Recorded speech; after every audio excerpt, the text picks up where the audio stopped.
आप सबको जय यीशु की।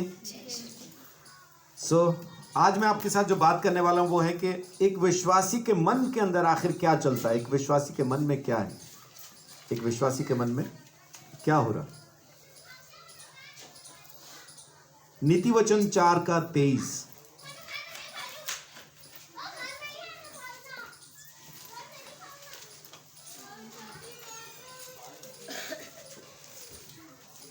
नीति वचन 4:23 जी। सबसे अधिक अपने मन की रक्षा कर, क्योंकि जीवन का मूल स्रोत वही है। जी,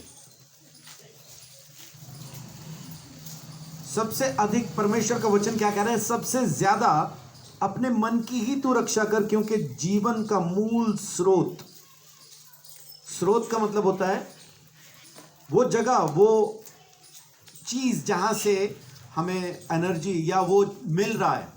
जैसे पानी के लिए अगर हम कहें तो चश्मा उसका स्रोत है। चश्मा माने जमीन में से फूट के जो पानी बाहर निकल आता है, जहां तालाब झील बन जाते हैं, कुएं बन जाते हैं। अभी हमें जो बिजली मिल रही है वो जनरेटर के थ्रू, यानी वहां से जहां से ये जनरेट की जाती है, बिजली बनती है, बिजली घर से हमें बिजली आ रही है। तो अगर वहीं का स्विच बंद कर दें तो सारे इलाके की लाइट बंद हो जाएगी। अब जो आवाज आप तक इस माइक से पहुंचती है उसका स्रोत ये स्पीकर है। इसको बंद कर देंगे तो आवाज आनी, माइक से आवाज आनी बंद हो जाएगी। ऐसा ही हमारे जीवन का मूल स्रोत हमारा मन है, परमेश्वर का वचन कहता है। यानी आपके मन के अंदर ऐसी बातें हैं, ऐसी चीजें हैं जो आपको जिंदगी दे सकती। तो इंसान के मन में क्या चल रहा है, बड़ा एक खास हिस्सा है इंसान के जिंदगी का, उसके शरीर का, उसके उठने बैठने सोचने का एक अहम हिस्सा है इंसान का मन। उसके मन में क्या चलता, वही चीज उसको जिंदगी देती है। तो इंसान के मन में लगातार क्या चल रहा है, एक बार आज इसको जांचने की, देखने की कोशिश करते हैं। व्यवस्था विवरण 6 अध्याय 6:5 देखिए कि एक विश्वासी के मन में आखिर क्या चल रहा है। तू अपने परमेश्वर यहोवा से अपने सारे मन और सारे जीव और सारी शक्ति के साथ प्रेम रखना। परमेश्वर का वचन साफ कहता है कि अपने पूरे मन से तो अपने परमेश्वर से प्रेम रखना। परमेश्वर से, और यीशु मसीह ने कहा अगर तुम मुझसे प्रेम करते हो तो मेरी आज्ञाओं को भी मानोगे। तो अपने पूरे मन से हमें सिर्फ परमेश्वर को और यीशु मसीह के साथ प्रेम रखना। यह एक विश्वासी के मन में होना चाहिए, संपूर्ण मन से सिर्फ परमेश्वर और यीशु। और इस चीज के लिए कई बार आपको बहुत सारा नुकसान भी उठाना पड़ सकता है। यीशु मसीह को अगर आप अपनी जिंदगी में पहला स्थान देते हैं तो बहुत बार आपको उसका नुकसान भी हो सकता है।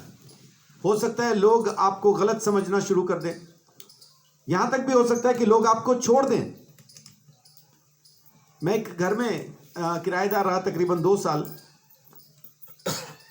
और उसके बाद 2 साल के बाद मुझे उन्होंने बोला कि आप मकान बदल लीजिए, मकान छोड़ दीजिए। और उसके लिए उन्होंने थोड़ा सा परेशान भी करना शुरू कर दिया, जैसे पानी बंद कर देना, लाइट बंद करना। पानी बंद किया था उन्होंने, लाइट तो नहीं की थी, लेकिन पानी बंद कर दिया था।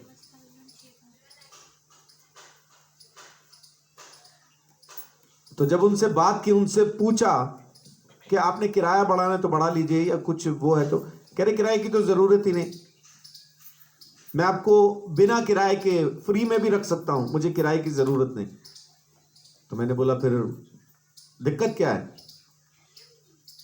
तो उनकी दिक्कत क्या थी, उन्होंने सीधा स्पष्ट क्या कहा, ईसाइयों को नहीं देना। मैं कहा वो तो मैं उस दिन भी था जिस दिन पहली बार आपके पास आया, 2 साल पहले भी था। लेकिन 2 साल के अंदर कुछ चीजें उनके अपने घर में कुछ बदली होंगी या कुछ हुआ होगा, जिसका कारण उन्होंने मुझे समझ लिया कि मेरी वजह से वो चीजें हुई। लेकिन मकान खाली कराने के पीछे कारण था ईसाई। आप क्रिश्चियन हैं, तो बहुत बार आपको यीशु मसीह के पीछे चलने का खामियाजा भुगतना पड़ सकता है। यीशु के पीछे चलना कोई आसान खेल नहीं है। अगर कोई आपको यह प्रचार करके यीशु के पास लेके आता है कि प्रभु में आ जाओ, उसके बाद सब शांति हो जाएगी, तो झूठ बोल रहा है। शांति नहीं होगी। यहां से तो शुरू होगी, उस युद्ध की शुरुआत यहां से होगी जब आप यीशु में आते हैं। आत्मिक युद्ध यहां से शुरू होगा। अब देखना ही होगा कि आप प्रभु में खड़े रहते हैं या नहीं, क्योंकि लोग आपके खिलाफ हो जाएंगे। यहां तक कि वो भी जो आपके अपने हैं वो भी आपके खिलाफ हो जाएंगे। आपके भाई, आपकी बहनें, माँ बाप, दोस्त, सब लोग आपको धीरे धीरे छोड़ना शुरू कर देंगे। और छोड़ने के पीछे कारण होगा यीशु की वजह से। लेकिन बाइबल क्या कहती है? अपने संपूर्ण मन से तो अपने परमेश्वर के साथ प्रेम रख। तेरे मन में सिवाय परमेश्वर के प्रेम के और कुछ नहीं होना चाहिए। अगर मैं ये कहूं कि ये ग्लास जो मेरे सामने रखा है, ये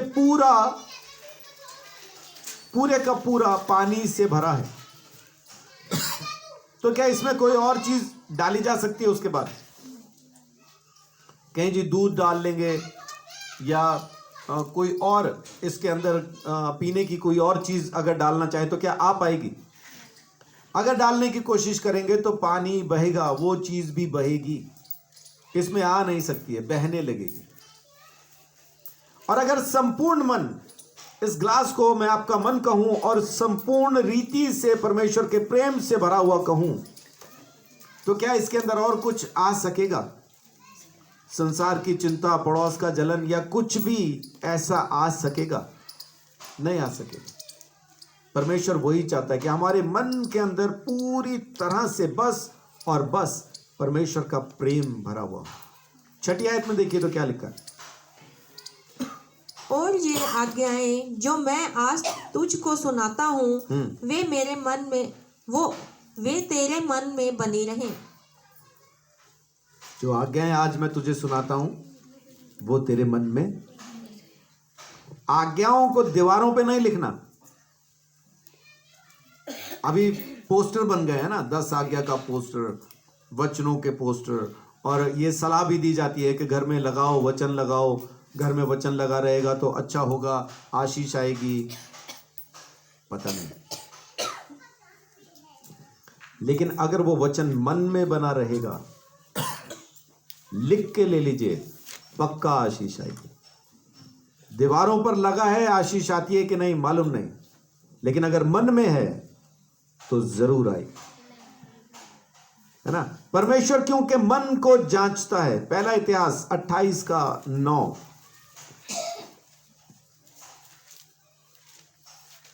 हे मेरे पुत्र सुलेमान, तू अपने पिता के परमेश्वर का ज्ञान रख और खरे मन और प्रसन्न जीव से उसकी सेवा करता रह, क्योंकि यहोवा मन को जांचता और विचार में जो कुछ उत्पन्न होता है उसे समझता है। हाँ, देखिए क्या लिखा है?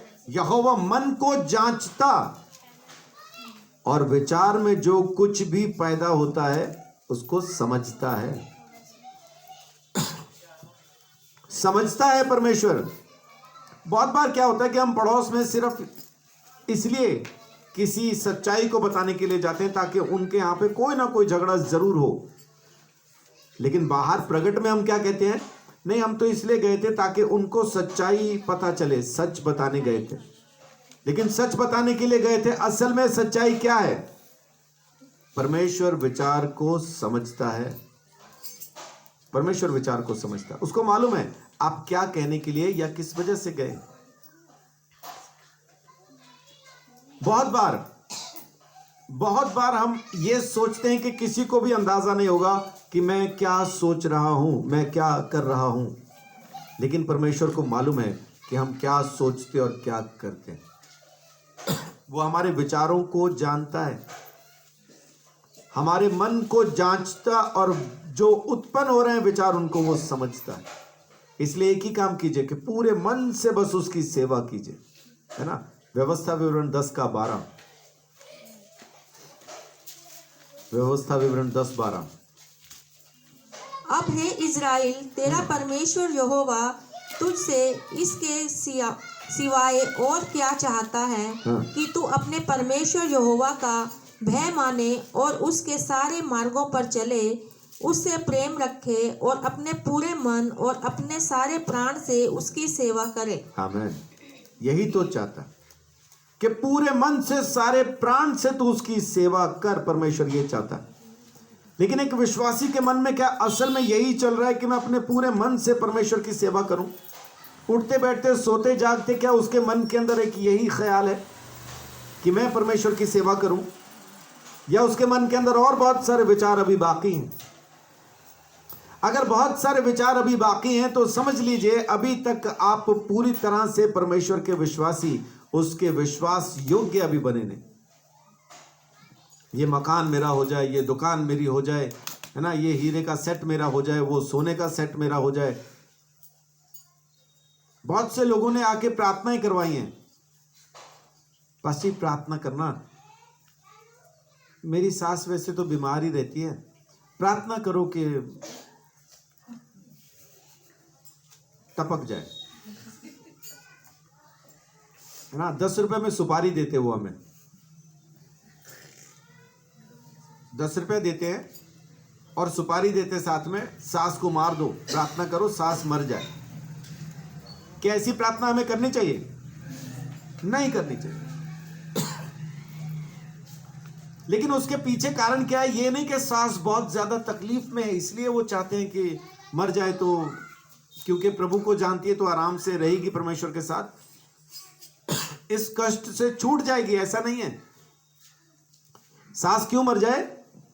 क्योंकि प्रॉपर्टी उसके पास है, चाबियां उसके पास है, मरेगी तो मिलेगा, तो इसलिए मर जाए। ऐसा बहुत से लोगों ने मेरे से प्रार्थना करवाई है। खैर धन्यवाद, आप में से किसी ने नहीं करवाई, ये फोन पे हुई हैं प्रार्थनाएं। जो मेरे को नहीं जानते या जिनको मैं नहीं जानता, है ना, कोई दूर से, मध्य प्रदेश से, कोई कहाँ से, कोई ऐसा कभी कॉल आता है, तो वहां से ऐसी कॉल्स आती हैं, प्रार्थना कीजिए कि ये हो जाए, और साथ में फिर लालच भी देते हैं, बस ये अगर हो जाएगा ना तो हम आपके चर्च के लिए भी कुछ निकालेंगे। ओ भाई ना निकाल, मुझे नहीं चाहिए, है ना। मुझे सुपारी नहीं चाहिए, मैं कोई कॉन्ट्रैक्ट किलर नहीं हूं। प्रार्थना करके तुम मरवा रहे बंदे और कह रहे कि हम पैसा भी देंगे। देखो हिम्मत, मतलब कमाल है उनका। एक विश्वासी के मन के अंदर क्या है? क्या सारा दिन परमेश्वर ही उसके मन में है, या उसके अलावा और भी बहुत कुछ है जो उसके मन में चल रहा है?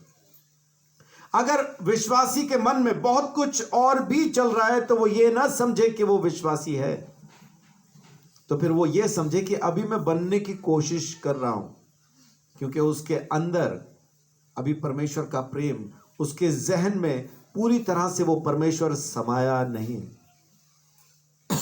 जब तक सेनाओं का यहोवा और प्रभु यीशु मसीह नासरी आपकी सोच में संपूर्ण रीति से समा ना जाए, तब तक वचन पढ़ो, तब तक वचन पढ़ो। मैंने एक दिन सवाल किया परमेश्वर से, अब बस सारे ख्याल निकलेंगे कैसे, पूरी तरह से तू समाएगा कैसे? तो एक ही जवाब आया, जितना हो सके वचन पढ़, वचन से थक जाए तो प्रार्थना कर। बाकी कहीं जा रहा है, अगर कोई काम है तो छोड़ दे, चला जा अपना काम कर। लेकिन अगर बैठा ही है, घर पे ही है, कोई काम नहीं है, तो वचन पढ़, प्रार्थना कर, तब मैं पूरी तरह से तुझ में समा जाऊंगा। हम में से कितने लोग ऐसा चाहेंगे कि परमेश्वर पूरी तरह से मुझ में समा जाए? तो यही कीजिए जो मैंने कहा। जब आप घर पे बैठे हैं तो और कुछ ना करें, वचन पढ़ें, वचन से थक जाएं तो प्रार्थना करें, प्रार्थना से थक जाएं तो वचन पढ़ें। हाँ, उठना, सोना, नहाना, खाना पीना वो आपको करना ही है, लेकिन जब आप बैठे हैं कुछ नहीं कर रहे, उस वक्त में परमेश्वर को यह नहीं कहना अभी तो खाना बना के आई हूं, अभी तो थकी हूं, अब क्या करूं। तो बैठे तो ही हैं, प्रार्थना में बैठ जाओ। बैठना ही तो है आपको, तो प्रार्थना में बैठ जाओ। अगर वचन नहीं पढ़ पा रहे, उतना थक गए, तो प्रार्थना में बैठ जाओ। लेकिन हम प्रार्थना को भी ना काम समझते हैं। प्रार्थना काम नहीं है। सारा दिन आप इतनी बातें करते हैं, उसको अगर सारा दिन आपके घर पे आके कोई बातें ही कर रहा हो, या पूरे मोहल्ले में कोई ऐसा बंदा हो जो सिर्फ बातें ही करता हो सारा दिन, तो कभी कहा आपने देखो कितना काम करता है, सुबह से शाम तक इतनी बातें करता है, कितना काम करता है बेचारा, कहा कभी? या क्या कहेंगे उसे? निकम्मा है, सिवाय बातों के कुछ नहीं करता। तो जब आप बातें करने वाले को निकम्मा कह के ये कहते हैं कि ये कोई काम नहीं करता, तो प्रार्थना को जब आप परमेश्वर से बातें करते हैं, उसको काम कैसे कह सकते हैं? वो भी तो तब भी तो आप कुछ नहीं कर रहे, बातें ही तो कर रहे हैं अपने बाप के साथ। वो कौन सा काम हुआ? अगर निकम्मा घूमने वाला, यूं ही बातें करने वाला कोई काम नहीं कर रहा है, तो आप तो परमेश्वर के साथ बैठ के बात कर रहे हैं। कम से कम आपकी बातें निकम्मी तो नहीं है, परमेश्वर के साथ तो कर रहे हैं। परमेश्वर का मन, आपका मन एक हो जाने के लिए जरूरी है कि इस वचन को आप खा जाएं, पी जाएं, हजम कर जाएं, आपके अंदर से ये बहने लगे, तब आपके मन में संपूर्ण रीति से परमेश्वर का प्रेम सिद्ध हो जाएगा। आमीन। क्योंकि परमेश्वर प्रेम है। पहला यूहन्ना 4:8 में लिखा है परमेश्वर प्रेम है। वो तब आपके मन के अंदर समा जाता है, और जब परमेश्वर आपके मन में समा जाए तो समझ लीजिए आपका मन अब अनंत जीवन का स्रोत बन गया है। आमीन। खाली जीवन का नहीं, अनंत जीवन का स्रोत। क्योंकि जैसा जिसका मन है वैसा वो खुद भी है। तो आप अपने मन को बदल सकते हैं, परमेश्वर के वचन से, प्रार्थना के द्वारा बदल सकते हैं। तो बदल लीजिए अपने आप को। कुछ चीजें जो आपके मन को कंट्रोल करती हैं, काबू कर सकती हैं।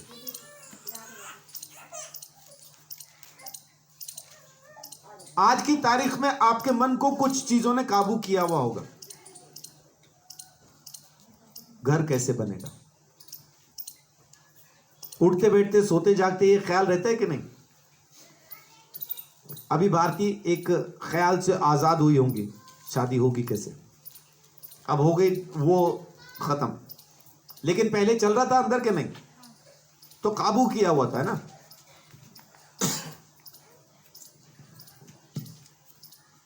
पढ़ने वाले बच्चों के अंदर ये चल रहा होगा, रिजल्ट कैसा होगा, पास हो पाऊंगा कि नहीं, कैसे होगा। यानी कोई ना कोई सोच आपके मन को काबू करके रखती है। आपके मन में कुछ ना कुछ लगातार चलता ही रहता है। खाली मन होता है क्या कभी किसी का?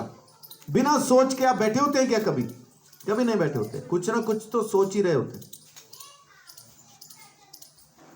कुछ ना कुछ चल ही रहा होता।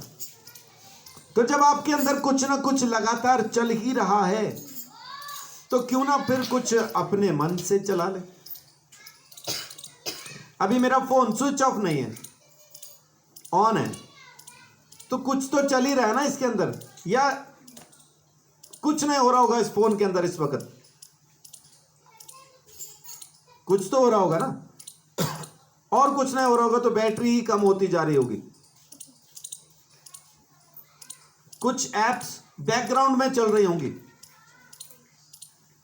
वहां पे डेटा खर्च हो रहा होगा। तो कुछ तो चल रहा है। मैं सोच रहा हूं कि फोन तो यूज नहीं कर रहे, अभी तो बंद है, लेकिन इसमें कुछ तो चल रहा है, कुछ तो चल ही रहा है। रेडिएशंस तो छोड़ ही रहा है ये लगातार। ऐसा ही इंसान का मन भी कभी खाली नहीं होता, कुछ तो चलता ही।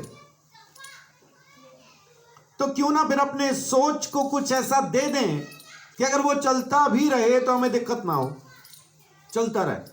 क्योंकि हमने उसको उस सोच में डाल दिया, यहां तू चलेगा तो अच्छा चलेगा, है ना। जैसे पहली सोच इफिसियों 5:19, इफिसियों 5:19,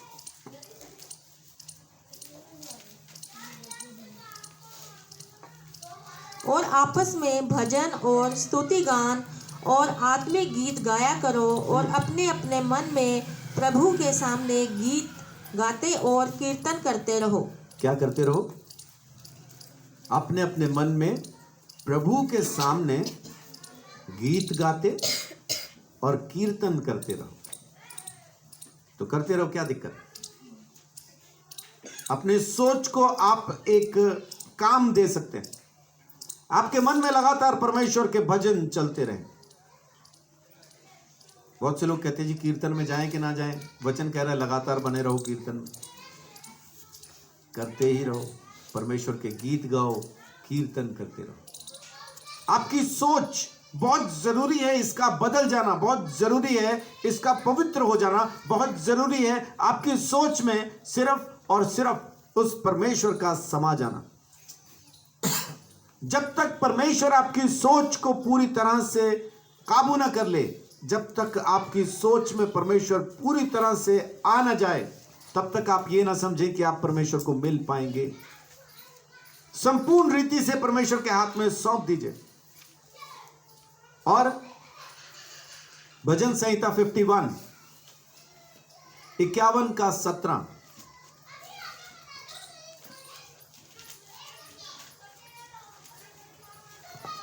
टूटा मन परमेश्वर के योग्य बलिदान है।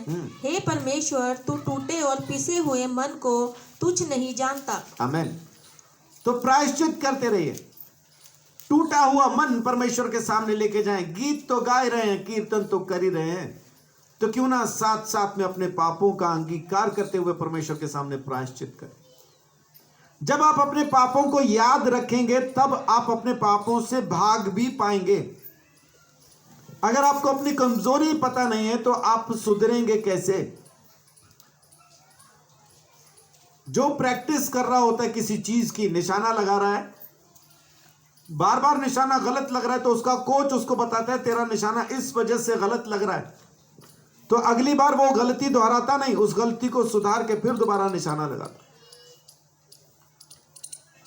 एडिसन जिसने बल्ब बनाया, कितनी बार फेल हुआ था वो? ऐसा कहते हैं कि 1000 से ज्यादा बार वो फेल हुआ,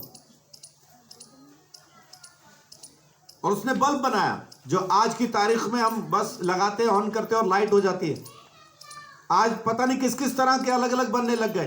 ट्यूबलाइट्स बनी, फिर एलईडी आ गए, अभी पता नहीं क्या क्या आ गया है ना, रंग बिरंगे और जाने कैसे कैसे। लेकिन जिसने बनाया 1000 बार, 1000 से ज्यादा बार फेल हुआ। लेकिन एडिसन को किसी ने पूछा कि आप इतनी बार फेल हुए तो आपका मन नहीं टूटा, आप हताश नहीं हुए, निराश नहीं हुए, आपने ये सोचा नहीं कि नहीं बनाऊं? उसने कहा नहीं, ऐसा नहीं है, मैं 1000 बार फेल नहीं हुआ, मेरा ख्याल 1200 के आसपास ऐसा, 1000 से ज्यादा बार कह रहा मैं फेल नहीं हुआ। तो कह रहे फिर क्या हुआ? कह रहे मुझे ये पता चलता गया इस तरह से नहीं बनता। तो कह रहा आज मुझे 1000 से ज्यादा तरीके पता है जिससे बल्ब नहीं बनता। हमें भी वैसा ही सोचने की जरूरत है। बेशक हमें 1,00,000 तरीके पता चल जाएं कि इस तरह से परमेश्वर के पीछे नहीं चलते, लेकिन पता करते जाएं। उसने लिस्ट बनाई, दोबारा ये नहीं करूंगा उसने कहा। और कमाल की चीज क्या है कि 1000 से ज्यादा बार वो जो फेल हुआ, कोई गलती उसने दोबारा नहीं दोहराई थी। अरे ये फिर वही हो गया, ऐसा नहीं हुआ। हर बार कोई नई गलती आई सामने, तो हर बार नई गलती को सुधारते सुधारते सुधारते आखिर में वो बल्ब बना पाया। लेकिन अगर वो अपनी गलतियां सुधारता ही ना, हम आज भी मोमबत्ती में जी रहे होते, आज भी लालटेन की बत्ती कभी ऊंची कर रहे होते, कभी नीची कर रहे होते। ये थॉमसन के फेलियर्स की वजह से आज हम लोग लाइट में बैठ पाते हैं। और उसके फेलियर्स वैसे फेलियर्स नहीं थे, उनसे सीखा, उसने आगे बढ़ना सीखा। आज तमाम दुनिया रोशनी में। एक उस बंदे की वजह से जिसने अपने आप को फेल नहीं माना, जिसने ये माना मैं हर बार गलती सुधारता जा रहा हूं, मुझे 1000 से ज्यादा वो गलतियां पता हैं जिनकी वजह से बल्ब नहीं बनता। आपको भी पता होना चाहिए आपकी जिंदगी के अंदर वो कितनी गलतियां, कौन कौन सी गलतियां हैं जिसकी वजह से आप परमेश्वर के विश्वासी नहीं बन सकते। वो कौन सी गलतियां आपकी जिंदगी में है जिसकी वजह से आप उसकी सेवा नहीं कर सकते, आपको पता होना चाहिए। हम सोचते बस प्रभु में आ गए, बात खत्म हुई। ऐसा नहीं है। स्कूल में दाखला ले लिया, बात खत्म, अब पढ़ने की जरूरत नहीं। क्यों? क्योंकि स्कूल में दाखला ले लिया। ऐसा ही है क्या? या स्कूल में दाखला लेने के बाद ही पढ़ाई शुरू होती है? उसके बाद पढ़ाई शुरू होगी। तो यीशु में आने के बाद आपके सुधार की पढ़ाई शुरू होती है, और सुधरते जाना हमारा फर्ज है, काम है, ताकि पूरी तरह से ये मन जो जीवन का स्रोत है, इसमें वो जीवन देने वाला, वो खुद जो कहता है कि जीवन मैं हूं, वो इसमें आके रह सके। आपकी सोच बदल जाना, आपकी सोच परमेश्वर की सोच हो जाना जरूरी। आपके मन में कुछ और ना चलता रहे। भजन चलें, कीर्तन चलें और प्रायश्चित साथ साथ में करते रहें। और एक चीज और आप अपने मन के लिए जरूर कर सकते हैं, मत्ती 11:29।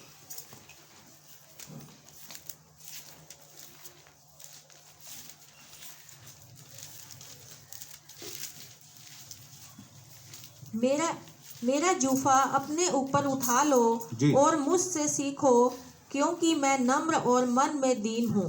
आमीन। यीशु मसीह क्या कहता है कि मेरा जुआ तुम उठा लो, क्योंकि मैं मन में नम्र और दीन हूं। तो अपने मन को भी नम्र और दीन करना बहुत जरूरी है। नम्र और दीन कब होते हैं आप? जब आपको किसी चीज से बुरा ही नहीं लगता। लाश को बुरा लगता है क्या? उसको गाली दो या कुछ भी करो तो नहीं लगता। क्यों? क्योंकि वो मर गया है। बुरा किसको लगता है? जो जिंदा है। चाहे वो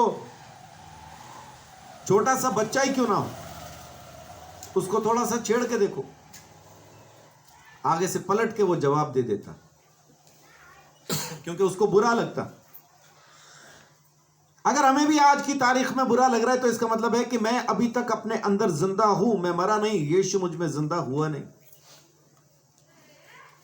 मन का दीन हो जाना, नम्र हो जाना बहुत जरूरी है। फिर मेरे आसपास चाहे कुछ भी घट जाए, फिर मुझे फर्क नहीं पड़ता, मुझे बुरा नहीं लगता। बेशक वो आसपास की जो चीजें घट रही हैं, वो घटनाएं मेरी ही बेइज्जती कर रही हैं, लेकिन तब भी मुझे फर्क नहीं पड़ता, क्योंकि मैंने कहा प्रभु मैं घटूं तू बढ़े। और जब घटने की बारी आती है तो हम कहते थोड़ी देर तू रुक, अभी मैं बढ़ूं, है ना? प्रभु रुक, तू रुक थोड़ा, है ना? तेरे को तो कितना बढ़ाया, देख कितने साल से बढ़ा रहा हूं ना, अभी 10 मिनट मेरे बढ़ने के। वही 10 मिनट होते हैं घटने के, लेकिन उन 10 मिनट में हम घटते नहीं, बढ़ बढ़ के दिखाते हैं, बढ़ बढ़ के तर्क वितर्क करते हैं, साबित करने की कोशिश करते हैं कि मैं बड़ा हूं, मैं अच्छा हूं, तू कुछ नहीं। तो ये 3 चीजें मैं आपको अभी बताना मांग रहा था। अपने मन को आप सोच दे सकते हैं क्या? भजन करें, कीर्तन करें, प्रायश्चित करें, अपने पापों को, अपनी गलतियों को सुधारें। लिस्ट बना लीजिए और इस लिस्ट के अंदर फिर लिख लीजिए ये वाली दोबारा नहीं करूंगा। नई गलती होती है तो दिक्कत नहीं, उसको लिख लीजिए, फिर दोबारा वो मत कीजिए। कितनी नई गलतियां कर लेंगे? एडिसन ने 1000 से ज्यादा की, आखिर बल्ब बन गया।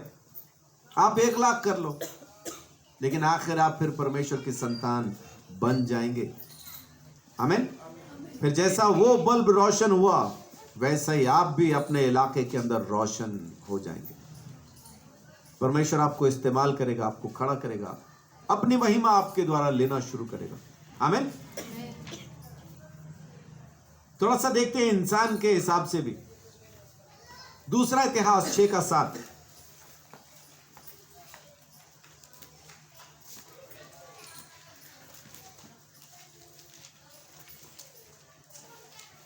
दूसरा इतिहास 6:7। मेरे पिता दाऊद की यह इच्छा थी कि इज़राइल के परमेश्वर यहोवा के नाम का एक भवन बनवाए। ये इच्छा थी मेरे बाप की। कौन कह रहा है? सुलेमान। कि मेरे बाप दाऊद की ये इच्छा थी कि वो परमेश्वर का एक भवन बनवाए, लेकिन बनवा पाया क्या? बनवा नहीं पाया। परमेश्वर ने उसको मना कर दिया कि तू नहीं बना सकता, क्योंकि तेरे हाथ खून से रंगे। कभी कभी हम अपनी इच्छा को ये सोच के करते हैं कि ये तो अच्छी इच्छा है और परमेश्वर जरूर इसमें मेरा साथ देगा। जब दाऊद ने भी कहा नातान नबी को कि मैं सोचता हूं कि हम लोग तो हाथ के बनाए हुए इस बढ़िया वाले महल के अंदर रहते हैं और परमेश्वर आज भी तंबू में रह रहा है, तो मेरे मन के अंदर यह ख्याल आया क्यों ना परमेश्वर के लिए एक भवन बनाया जाए। नातान नबी ने क्या कहा उसको? नातान नबी ने कहा तू जो सोचता है अच्छा है, परमेश्वर तेरे साथ है, बना। नातान नबी ने कहा बना। लेकिन उसी रात को नातान नबी के ख्वाब में परमेश्वर ने आके उसको पूछा, मैंने कब कहा बना? अपनी तरफ से बनवा रहा तू। दाऊद को जाके कह दे वो नहीं बना सकता, लेकिन क्योंकि उसने मेरा घर बनाने के बारे में सोचा, इसलिए अब मैं उसका घर बनाऊंगा। आमीन। घर से माने घराना, खानदान, अब मैं बनाऊंगा और उसके खानदान से राजा कभी अलग नहीं होगा, राजगद्दी, राजदंड कभी अलग नहीं होगा और अनंत जीवन के लिए उसी का खानदान राज सिंहासन पर बैठेगा। आमीन। और फिर दाऊद के खानदान से पैदा हुआ यीशु मसीह, जो अनंत काल का राजा। लेकिन दाऊद ने अपनी तरफ से सोचा था कि मैं बना लेता हूं, लेकिन परमेश्वर ने कहा तू नहीं बना सकता, तेरे बनाने के लिए नहीं है।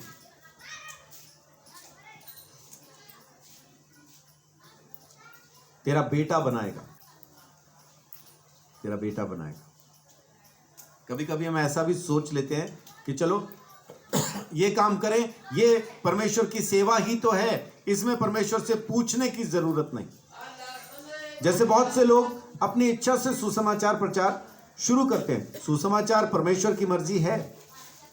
ऐसा नहीं है कि आपने सुसमाचार गलत शुरू कर दिया, आपने ठीक शुरू किया, लेकिन परमेश्वर की मर्जी के मुताबिक क्या होना चाहिए कि आपको पूछ लेना चाहिए, कहां जाऊं, किसको सुनाऊं। हम कहां सुनाते हैं? जो इजीली अवेलेबल है, जो अप्रोच में है, जो जहां तक हम आराम से जा सकते हैं, जो हमारी आराम से सुनते हैं, हम उनको सुनाते हैं। परमेश्वर की मर्जी जाने क्या है। हम सोचते नहीं वहां कौन सुनेगा। उस वक्त में मुझे यूहन्ना बपतिस्मा देने वाले की मिनिस्ट्री समझ में आती। यूहन्ना ने कहां प्रचार शुरू किया? यरदन नदी के किनारे, जंगल में। जंगल में। और वहां लोग आते थे क्या? भीड़ की भीड़ आती थी, शास्त्री फरीसी तक उसके पास पहुंचते थे। भीड़ की भीड़ जाती थी उसके पास। इसको साइलेंट कर लीजिए। भीड़ की भीड़ उसके पास पहुंचती थी।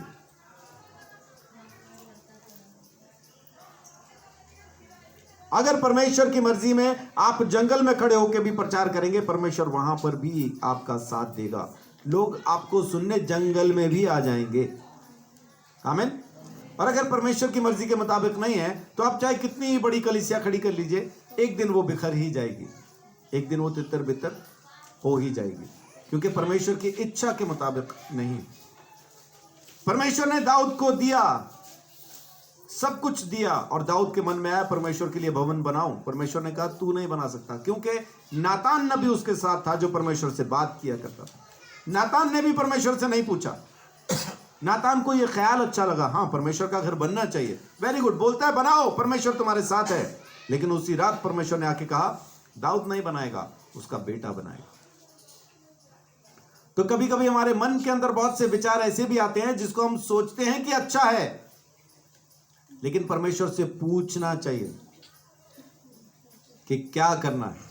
कभी कभी हम खुद के रिश्तेदारों के यहां पे इसीलिए नहीं जाते क्योंकि वो अभी प्रभु में नहीं है और उन्होंने कोई ऐसा फंक्शन रखा है जिसमें हम नहीं जाना चाहते। परमेश्वर से पूछना चाहिए, प्रभु उन्होंने रखा है, मुझे बुला रहे हैं, मेरे रिश्तेदार हैं, अब तू बता मैं क्या करूं।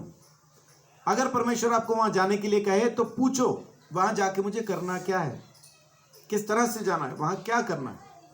क्योंकि परमेश्वर अलग करने के लिए नहीं, मेल कराने के लिए आया। लेकिन अगर मैं बहुत बार कहता हूं, आज फिर कहता हूं, अगर मेरे माँ बाप भी मुझे मेरे परमेश्वर से अलग करने की कोशिश करें तो फिर मैं उनकी भी नहीं सुनता।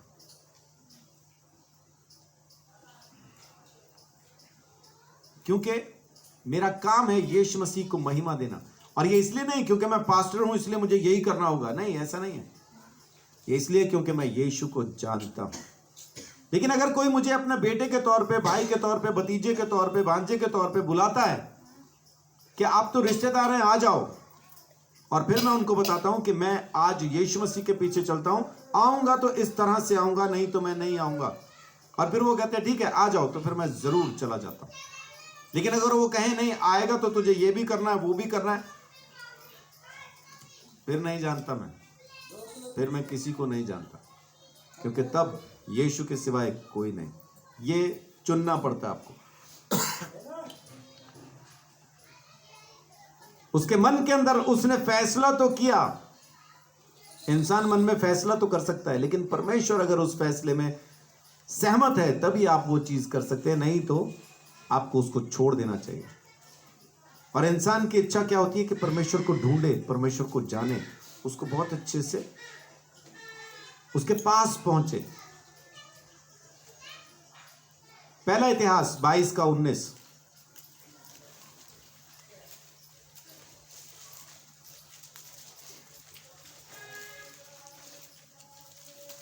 अब तन मन से अपने परमेश्वर यहोवा के पास जाया करो और जो जी लगाकर यहोवा परमेश्वर का पवित्र स्थान बनाना कि तुम यहोवा की वाचा का संदूक और परमेश्वर के पवित्र पात्र उस भवन में लाओ जो यहोवा के नाम का बनाने वाला है। जो यहोवा के नाम का बनने वाला है उस भवन के अंदर परमेश्वर के पवित्र पात्र लाओ। लेकिन एक बात खास क्या लिखी है, अब तन मन से अपने परमेश्वर यहोवा के पास जाया करो। खाली उसके पास नहीं जाना, तन मन से उसके पास जाना, पूरी ईमानदारी से उसके पास जाना, परमेश्वर को महिमा देने के लिए उसके पास जाना, पूरे तन से, पूरे मन से, आधे अधूरे मन से नहीं, ढीले तन से नहीं। अरे फिर संडे आ गया, आज फिर नहाना पड़ेगा, एक ही तो छुट्टी होती है, पूरा हफ्ता काम कर। हम बोलेंगे पास्टर जी को शनिवार रात को आधे घंटे का कर लो ताकि संडे को कुछ तो कर सके। मुझे सुनने में आया मध्य प्रदेश में एक पास्टर, नहीं मध्य प्रदेश में नहीं, यहीं पे है, साहा के पास एक पास्टर सुबह सुबह 8 बजे चर्च लगाता है, 9 बजे खत्म, 8 बजे शुरू करके 9 बजे खत्म। उसके बाद सब अपने अपने काम पे चले जाते, पास्टर भी। आपको कैसा लग रहा है ये चर्च? फुल टाइम पास है और कुछ नहीं। आधे 1 घंटे के अंदर आपने आराधना भी कर ली, आपने लोगों के लिए प्रार्थनाएं भी कर ली, आपने वचन भी प्रचार कर लिया, और उसके बाद वो समेट के 1 घंटे के अंदर। और ऐसा तो हिंदुस्तान है, ऐसा मैं मानने के लिए तैयार नहीं कि जैसे ही 9 बजे शुरू हो गए, धन्यवाद परमेश्वर, है ना, ऐसा नहीं। लेकिन 10 बजे ख़त्म होता हो, 8 बजे शुरू हो गए, ज़रूरी नहीं 9 बजे ख़त्म ज़रूर करते हो, क्योंकि उसके बाद अपने अपने काम पे जाना।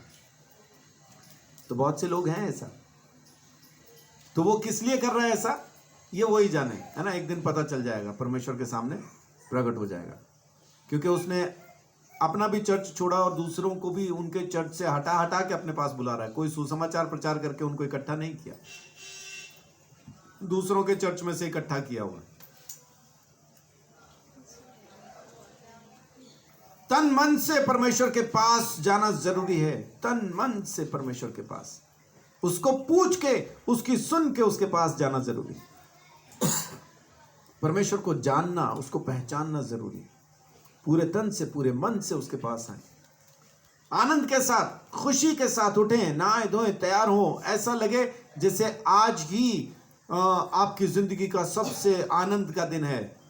आज ही वो दिन है जब आप सबसे ज्यादा खुश हैं। क्यों? क्योंकि अपने बाप के घर में उसके वचन को सुनने जा रहे हैं। चर्च में आने से चमत्कार होगा, ये झूठ है। मेरे पास चर्च में आओ तब चमत्कार होगा, झूठ है। चर्च में इकट्ठा क्यों होते हैं? ताकि परमेश्वर के वचन को सुन के उसको और अच्छे से पहचान सकें, उसके और नजदीक जा सकें। इसलिए ये जमात इकट्ठी होती है, इसलिए ये क्लास होती है, इसलिए ये संगति होती है।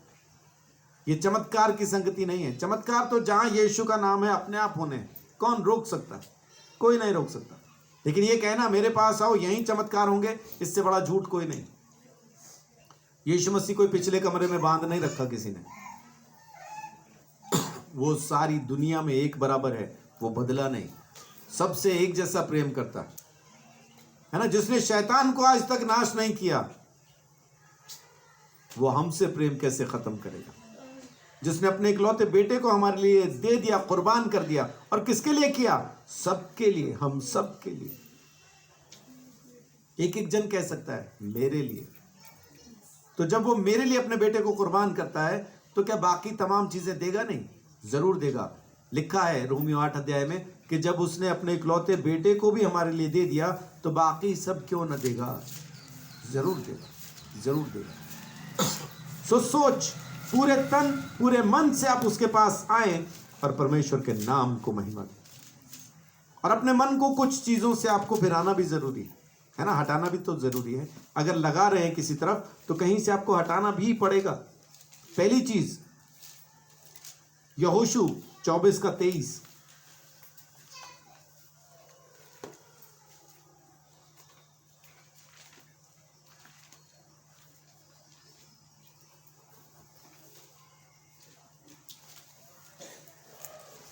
यहोशू 24:23।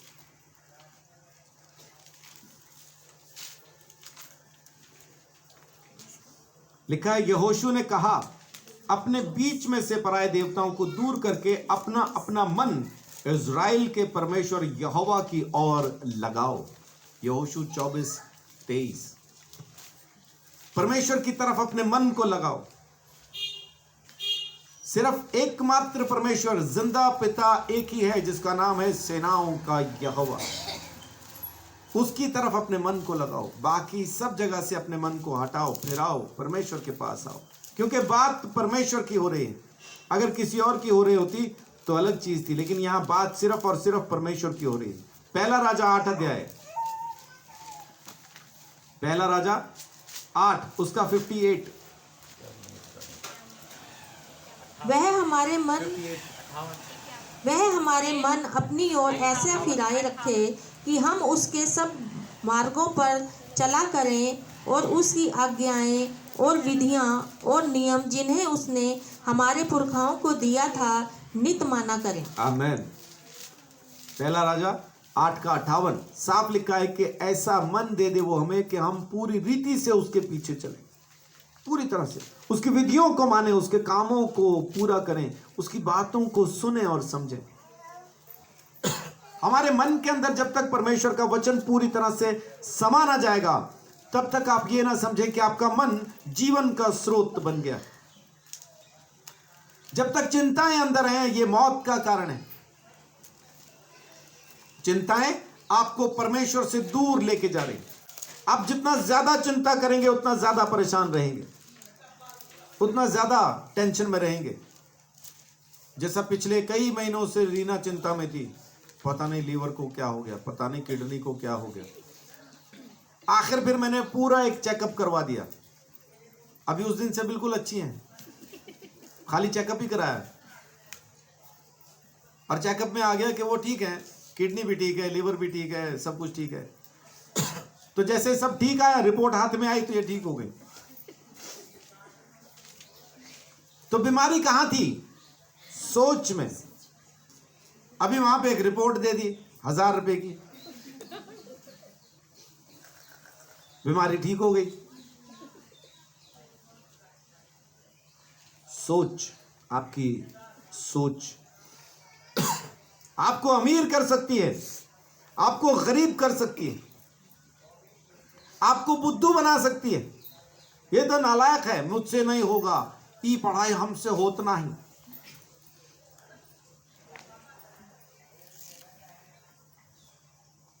और आपको बुद्धिमान बना सकती है। अरे ये तो 2 मिनट में समझ आ जाएगा मेरे को, और आ जाएगा। आपकी सोच पे मैसर है, आपकी सोच पे डिपेंड करता है। आप क्या सोच रहे हैं उस पे डिपेंड करता है। आप अपनी सोच को परमेश्वर के वचन के साथ मिला के वो सोचना शुरू करें जो परमेश्वर आपके लिए सोचता है, तो जमीन के ऊपर ऐसी कोई चीज नहीं जो आपको हासिल ना हो, ऐसी कोई ताकत नहीं जो आपको रोक सके कुछ भी हासिल करने से। लेकिन बस आपको रहना परमेश्वर के साथ, आपको सोचना उसके मुताबिक है। परमेश्वर को कहना है कि मुझे वो मन दे दे जो तेरी आज्ञाओं को मानता, जो तेरे पीछे चलता हो, मुझे वो मन दे दे। और इस बात के लिए घमंड नहीं करना कि मैं तो मांगता हूं, परमेश्वर के पीछे चलता हूं। फिर आपके मन के अंदर परमेश्वर की जगह पे इस बात का घमंड समा जाएगा कि मैं परमेश्वर के पीछे चलता हूं। फिर परमेश्वर हट जाएगा, बस वो घमंड होगा, पीछे चलता हूं। किसके? वो जिसके पीछे तू कहता है कि मैं चलता हूं, वो तो हट गया। अब क्या है तेरे अंदर? खाली घमंड। तो अपने घमंड के पीछे चलता। बहुत से लोग अपनी धार्मिकता को पूज रहे हैं। मैं ये नहीं करता, मैं वो नहीं करता, मैं ये नहीं छूता, मैं वो नहीं खाता, मैं यूं नहीं जाता, मैं वो नहीं आता। वो उसी को पूज रहे हैं। परमेश्वर मेरी इसीलिए सुनता है क्योंकि मैं ये नहीं करता, मैं वो नहीं करता। ओ भाई, परमेश्वर तेरी सिर्फ इसलिए सुन रहा है क्योंकि वो तुझसे प्रेम करता है। नहीं तो सुना के दिखा, वो भोंपू ला के दिखा जो वहां तक पहुंचा दे तेरी आवाज। वो सिर्फ इसलिए सुनता है क्योंकि तुझसे प्रेम करता है। बस बस इतनी है। तेरी धार्मिकता की वजह से वो नहीं सुन रहा। अगर धार्मिकता की वजह से परमेश्वर सुनता होता तो क्या शैतान की सुनता? परमेश्वर शैतान की सुनता है कि नहीं? सुनता है ना। अय्यूब के जमाने में देखिए, शैतान ने कहा तू बाड़ा तो हटा, फिर देख परमेश्वर ने हटा दिया। उसके बाद कहता है शरीर मेरे हाथ में दे के देख, फिर देख परमेश्वर ने दे दिया। उसने सारी संपत्ति खत्म कर दी, 10 बच्चे मार दिए, 7 बेटे 3 बेटियां एक ही दिन में खत्म कर दिए। उन 7 की बीवियां, उनके बच्चे, इन 3 के पति, इनके बच्चे, सबको एक साथ खत्म कर दिया। अय्यूब जो इतना अमीर, इतना इज्जतदार इंसान था, अभी कपड़े उतार के बाहर राख पे बैठा ठीकरे से अपने शरीर को खुजला रहा है। लोग थूकते होंगे उस पर कि देखो कितना बड़ा पापी है। लेकिन असल बात क्या है? परमेश्वर और शैतान के बीच में बातचीत चल रही। परमेश्वर ने इजाजत दी तो वो वहां पहुंचा। लू का 22 अध्याय उसकी 31 आयत में यीशु कहता है, हे शमौन, शमौन, हे शमौन, देख शैतान ने तुम्हें मांग लिया है कि गेहूं के समान फटके, और परमेश्वर ने दे दिया। तो अगर परमेश्वर शैतान की सुन रहा है तो कौन सी धार्मिकता की वजह से, कौन सी पवित्रता की वजह से सुन रहा है? सिर्फ प्रेम की वजह से सुनता है। तो अपने आप को बहुत बेहतर ना समझे। अगर आपकी सुनता है तो वो शैतान की भी सुन रहा है।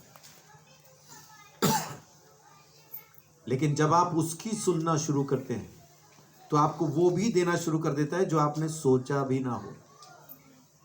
तब आता है सोच से बढ़ के देने वाला, समझ से बढ़ के देने वाला, योग्यता से बढ़ के दिया, है ना। वो कहता है, गीतकार कहता है, वो सच हो जाता है तब जब आप उसकी बातों को सुन के, समझ के उसके पीछे चलना शुरू कर देते हैं।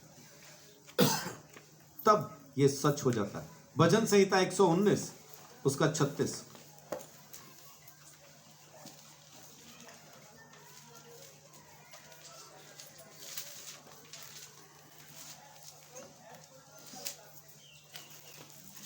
119 का 36।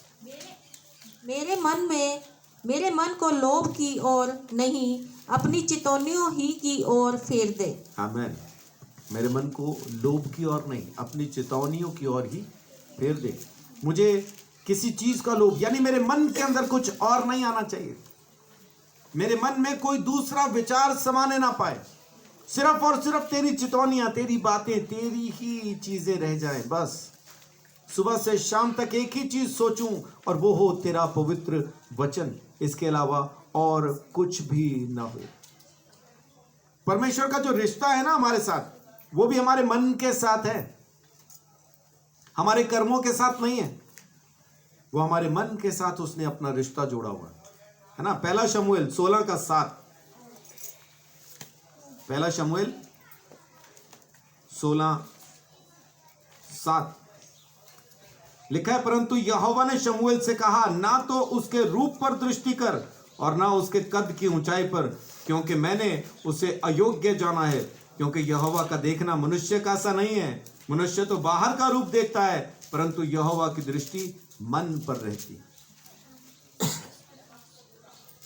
जब हम परमेश्वर के सामने खड़े होते हैं ना, परमेश्वर हमें नहीं देख रहा होता, परमेश्वर हमारी सोच को देख रहा होता। उसके सामने आप कैसा ही सफेद कपड़े पहन के खड़े हो जाओ। बहुत से लोगों को मैंने सुना है जी, सफेद कपड़े पहनेंगे, मेकअप नहीं करेंगे, जेवर नहीं पहनेंगे, तभी स्वर्ग जाएंगे। ये बाहर का है, परमेश्वर देख ही नहीं रहा। परमेश्वर देख ही नहीं रहा। बहुत से लोगों का मानना है कि फिल्म एक्टर स्वर्ग में नहीं जाएंगे।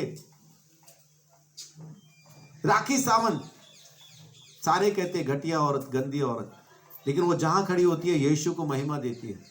मैं अच्छी औरत, मोहल्ले में सारे कहते झगड़ालू है, तो इस अच्छी से तो राखी सावंत अच्छी है। इस वाली अच्छी से तो राखी सावंत अच्छी है। जहां खड़ी होती है परमेश्वर को महिमा तो देती है।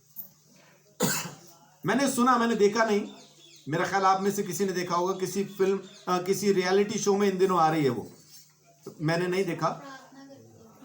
यही मैंने सुना कि उसने प्रार्थना की किसी के लिए और वो ठीक हो गया। गला उसका खराब था, गले से आवाज नहीं निकलती थी उसकी। उसने बोली आ मैं तेरे लिए प्रार्थना करूं। उसने आके प्रार्थना करी, उसी टाइम उसने बोलने लग गया। आमीन।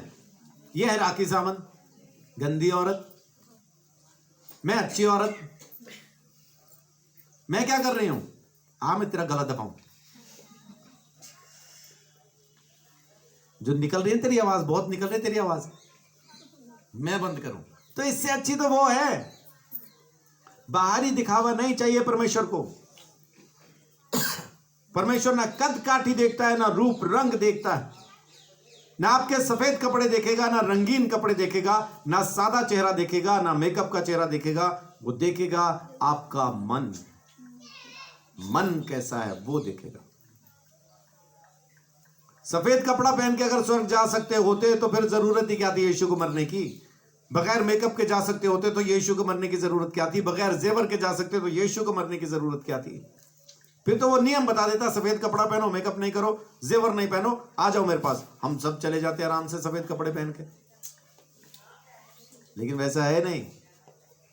यीशु के लहू की जरूरत सबको पड़नी है। जेवर पहनो, जेवर ना पहनो, सफेद कपड़ा पहनो, रंगीन पहनो, मेकअप करो, मेकअप न करो, जरूरत सबको पड़नी है। जॉनी लीवर आज भी फिल्मों में काम करता है। उसका कहना है कि पहले जब अमेरिका जाता था 18 घंटे की फ्लाइट में दारू पी के टुन होकर सो जाता था, लेकिन अभी 18 घंटे की फ्लाइट में बाइबल पढ़ता हूं जितना हो सके। नींद तो अब भी आ जाती होगी, 18 घंटे कौन जागता है? एक ही कुर्सी पे बैठे बैठे नहीं जाग सकते, हाँ घूम फिर के जाग सकते हैं।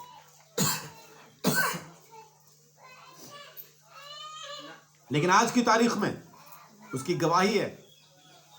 ऋतिक रोशन को बचपन से लीवर की बीमारी थी, उसको रोज गोली खानी होती थी। लेकिन एक फिल्म की शूटिंग पे ऋतिक रोशन के पिता ने, उसके पापा ने, राकेश रोशन ने कहा जॉनी लीवर को, यार सुना तू लोगों के लिए प्रार्थना करता है। हाँ करता हूं। ऋतिक के लिए भी कर, बचपन से लीवर की इसको बीमारी है, रोज इसको गोली खानी होती है। बुलाया, लिवर पे हाथ रखा और कहा निकल यीशु के नाम से, और बीमारी निकल गई।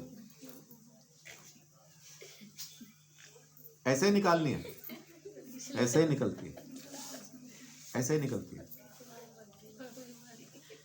निकल गई। तो क्या कहें, जॉनी लीवर स्वर्ग जाएगा कि किधर जाएगा?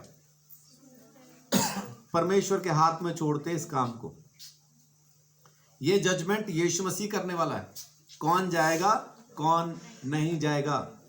यहां पे जांचने के लिए जो बाइबल दी गई है वो मेरे लिए है, मुझे जांचना है मैं जाऊंगा कि नहीं, कौन जाएगा कौन नहीं उसके लिए मेरे को यहां नहीं बिठाया। परमेश्वर जानता है कौन कहां जाने वाला है ना। तो इसलिए पूरे मन के साथ, मेरे मन के अंदर से लोभ हटा दे, परमेश्वर कहता है, परमेश्वर का वचन कहता है कि मेरे अंदर से उस लोभ को हटा दे और मेरे मन में बस अपनी चेतौनियां, अपनी सावधानियां, अपनी ही बातें भर दे, ताकि उठते बैठते सिर्फ और सिर्फ तेरे नाम को मैं महिमा दूं। आमीन। उसके पीछे चलते रहना बहुत जरूरी है। वो जानता है हमारी सोच को, वो जानता है, वो पहचानता है, वो हमें अपने रास्तों पे लेके चलता है। वो कद काठी पे नहीं जाता, कद काठी पे नहीं जाता, उसकी दृष्टि मन पे लगी है, मेरी सोच पे लगी है। मेरी सोच कैसी है, परमेश्वर उसी को देख रहा है, लगातार उसी पे उसकी नजर है। आमीन। और वो ढूंढता है, देखिए क्या जांचता है। भजन संहिता 7:9,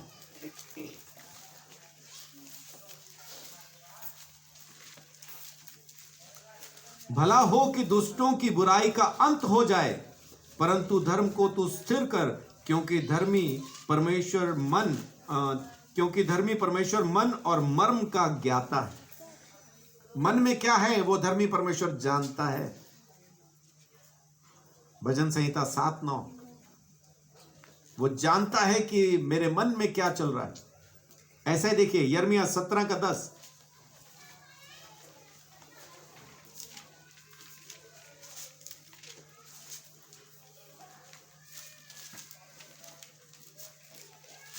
मैं यहोवा मन की खोजता और हृदय को जांचता हूं, ताकि प्रत्येक जन को उसकी चाल चलन के अनुसार अर्थात उसके कामों का फल दूं। अब यहां पे आके ना कुछ लोग कंफ्यूज हो जाते हैं कि यहां तो चाल चलन और कामों का फल दे रहा है परमेश्वर, लेकिन गौर से पढ़े क्या लिखा है। मैं मन की खोजता हृदय को जांचता हूं, ताकि किस चीज को जांच रहा है वो फल देने के लिए? मन को जांच रहा है, हृदय को खोज रहा है ना, यही लिखा ना वहां, मन की खोजता हृदय को जांचता हूं, ताकि चाल चलन और कामों का प्रतिफल दूं। इसका मतलब है कि परमेश्वर हमारे चाल चलन और काम को सिर्फ सोच में देखता है। इसलिए यीशु मसीह ने कहा कि तुमने पढ़ा कि दांत के बदले दांत, लेकिन आज मैं तुमसे कहता हूं कि प्रेम करो। तुमने पढ़ा व्यभिचार न करना, लेकिन आज मैं तुमसे कहता हूं कि अगर सोच भी लिया तो कर लिया। तो इसका मतलब है कि अब परमेश्वर सीधा सीधा हमारे साथ बात कर रहा है कि जो तेरी सोच में चल रहा है ना, उसके मुताबिक मैं तुझे प्रतिफल दूंगा। वही तेरा चाल चलन है जो तेरी सोच है। हम इंसान को कब कहते हैं कि गंदा आदमी है? जब उसकी सोच गंदी होती। अच्छा आदमी है कब कहते हैं? जब उसकी सोच अच्छी होती। उसके काम भी खराब कब होते हैं? जब उसकी सोच खराब होती। उसके काम अच्छे कब होते हैं? जब उसकी सोच अच्छी होती। तो परमेश्वर हमारे कामों को नहीं देख रहा। आज भी लोग बाहरी दिखावा कर रहे हैं, अच्छा अच्छा कर रहे हैं, मन के अंदर पता नहीं क्या सोचते हैं। तो अच्छा भी सिर्फ दिखाने के लिए कर रहे हैं कि लोग देखें और कहें कि मैं अच्छा हूं, लेकिन असल में जो सोच है परमेश्वर उसको जांच रहा है। उसी को देखेगा, उसी के हिसाब से, उसी को वो कहता है यही तुम्हारे कर्म है जो तुमने सोच लिया। हमने जो सोचा, जो बातें करेंगे वही है, वही है। और परमेश्वर जो हमारे साथ रिश्ता रखता है, देखिए आपको रोशन कर देता है। 2 कुरिन्थियों 4:6 आपके अंदर रोशनी पैदा कर देता है। इसीलिए कि परमेश्वर ही है जिसने कहा, अंधकार में से ज्योति चमके, और वही हमारे हृदयों में चमका कि परमेश्वर की महिमा की पहचान की ज्योति यीशु मसीह के चेहरे से प्रकाशमान हो। आमेन। हमारे हृदय में भी परमेश्वर ही चमकता है। हम कहें जी इस कमरे में लाइट जला दो, रात को आए और कहते हैं कि इस कमरे में लाइट ऑन कर दो, लेकिन सामने से जवाब आता है जी बल्ब नहीं है, तो क्या उस कमरे में रोशनी हो पाएगी? नहीं हो पाएगी। क्यों? क्योंकि वहां पे वो चीज नहीं है जो जल सकती हो, जो रोशन कर सकती हो। और अगर मैं कहूं कि मेरे मन को रोशन कर दो, तो ऑन करने के लिए बल्ब क्या चाहिए अंदर? स्वयं यीशु मसीह। अगर यीशु अंदर नहीं है, सोच में यीशु नहीं है, तो सोच रोशन भी नहीं होगी। आप कितना ही तारे लगा लो, स्विच लगा लो, होल्डर लगा लो, सब लगा लो, पूरा इंतजाम कर लो रोशनी का, लेकिन अगर बल्ब नहीं है तो सारा इंतजाम बेकार है। आप चर्च में आ जाओ, बपतिस्मा ले लो, प्रार्थनाएं करना शुरू कर दो, वचन पढ़ना शुरू कर दो, दान दशमांश देना शुरू कर दो, सेवकाई के अंदर बढ़ चढ़ के हिस्सा लेना शुरू कर दो, लेकिन अगर सोच में यीशु नहीं है तो सब चीजें बेकार है। आपकी सोच का रोशन होना बहुत जरूरी है, और वो रोशन होता है परमेश्वर से, प्रभु यीशु मसीह से। आमीन। वो होगा तब आपके अंदर रोशनी हो जाएगी, और आपको ताकत भी देता है वो। पहला थिस्सलुनीकियों 3:13 आपको ताकत देता है, ताकि वह तुम्हारे मनों को ऐसा स्थिर करे कि जब हमारा प्रभु यीशु अपने सब पवित्र लोगों के साथ आए, तो वे हमारे परमेश्वर और पिता के सामने पवित्रता में निर्दोष ठहरे। आमीन। तो स्थिर भी वही करता है, हमारे मन को ताकत भी वही देता है, लेकिन उसका होना जरूरी है ना ताकत देने के लिए। अगर वो मन में है ही नहीं तो ताकत कहां से देगा? उसका वहां होना जरूरी है। अगर मैं रीना को तसल्ली देना चाहता हूं तो मेरा वहां होना जरूरी है, तभी तसल्ली दे पाऊंगा। मैं नहीं हूं तो तसल्ली कैसे दूं? अगर आप चाहते हैं कि आपके मन को स्थिर भी परमेश्वर करे, तो आपके मन में उसका होना जरूरी है। अगर वो नहीं है मन में, तो वो स्थिर भी नहीं कर पाएगा। आपका मन फिर चंचल रहेगा, कभी गुस्सा है ना, कभी खुशी, कभी गम, तारा रम पम पम।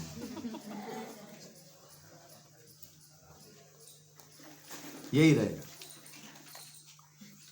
अपनी मेहनत से तो आप जो मर्जी करते रहो, कुछ नहीं होगा। आखिर में नतीजा वही, ढाक के 3 बार वही निकल के आएगा फिर दोबारा, जो मन में भरा है। तो मन में भरा क्या है? आज की तारीख में संसार की गंदगी। प्रभु का धन्यवाद, इस गंदगी के साथ उसने मुझसे प्रेम किया। अब इसमें भरना क्या है? परमेश्वर का वचन, परमेश्वर का प्रेम, परमेश्वर का अनुग्रह, परमेश्वर की रोशनी। कैसे? स्वयं परमेश्वर के द्वारा। तो आएगी कैसे? जब मेरी सोच में परमेश्वर आ जाएगा। एक विश्वासी की सोच में यीशु मसीह का होना जरूरी है। सोते जागते उठते बैठते बस यीशु, बस यीशु, बस यीशु, है ना। लोग कहें पागल हो गया ये, लोगों को कहना चाहिए पागल हो गया ये। जब तक आपको लोग ये नहीं कहते ना कि ये तो पागल हो गया, तब तक ये ना समझें कि आप में यीशु की सोच आ गई। यीशु की सोच जब आएगी, लोग कहेंगे पागल हो गया, जरूर कहेंगे। और आपको नया हृदय भी देता है परमेश्वर, आपको नया मन देता है। आमीन। भजन संहिता 51 का 10, 51 का 10।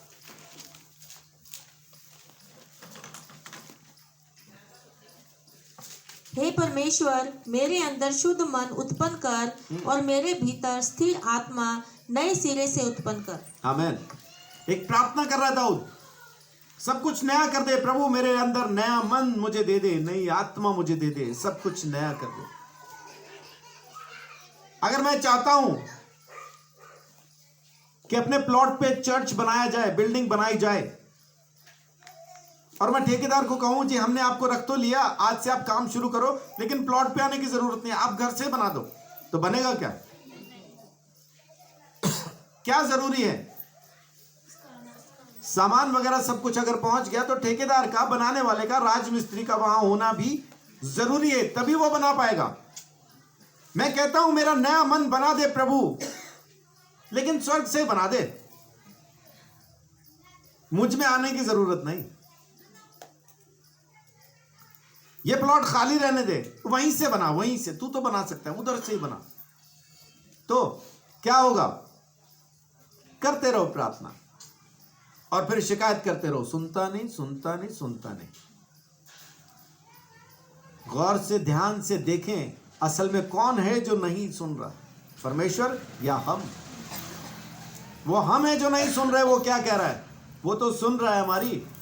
हम है जो नहीं सुनते कि परमेश्वर क्या कहता है ना। यही जकेल 11:19, यहां पे मैं आज की इस बात को खत्म करता हूं। 11:19,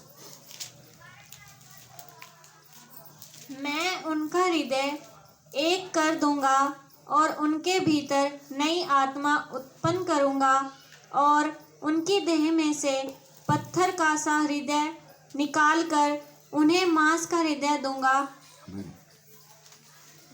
पत्थर का हृदय निकाल दूंगा और मांस का हृदय दूंगा। मैं नया हृदय दे दूंगा, लेकिन उसको आने दीजिए, अपने अंदर समाने दीजिए, उसको काम करने दीजिए। एक विश्वासी की सोच में सिवाय परमेश्वर के और कुछ नहीं होना चाहिए।